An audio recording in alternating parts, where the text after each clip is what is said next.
आताची मोठी breaking news येते। चालत्या वाहनात केला अल्पवयीन वऱ्हाडी मुलीचा विनयभंग। उमरखेड तालुक्यातील घटना।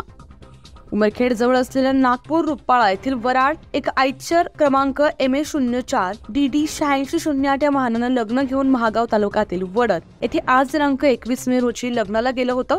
लग्न लागल्यानंतर वऱ्हाडी मंडळी त्या आयचर वाहनमध्ये बसून गावाकडे येत असताना उमरखेड पासून जवळ असलेल्या चिल्ली या गावाजवळ दिनांक 21 मे रोजी दुपारी 3:30 वाजताच्या दरम्यान ट्रक ड्रायव्हर आरोपी वहीद हमीद उल्ला खान पठाण वय वर्ष 39 राहणार ढानकी तालुका उमरखेड याने ट्रकच्या केबिन मध्ये बसलेल्या अल्पवयीन मुलीचा चालत्या ट्रक मध्ये विनयभंग केलाय, अशी तक्रार खुद्द स्वतः पीडित अल्पवयीन मुलीनं उमरखेड पोलिसांमध्ये केली असून या आरोपीवर 354, 354A तसेच बाललैंगिक अत्याचार कलम 8 व 12 नुसार गुन्हा नोंद केलाय।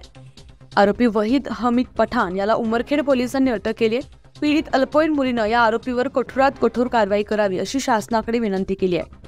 पुढील तपास उमरखेड पोलीस निरीक्षक सोळंके यांच्या मार्गदर्शनात PSI घोडेस्वार करत आहेत।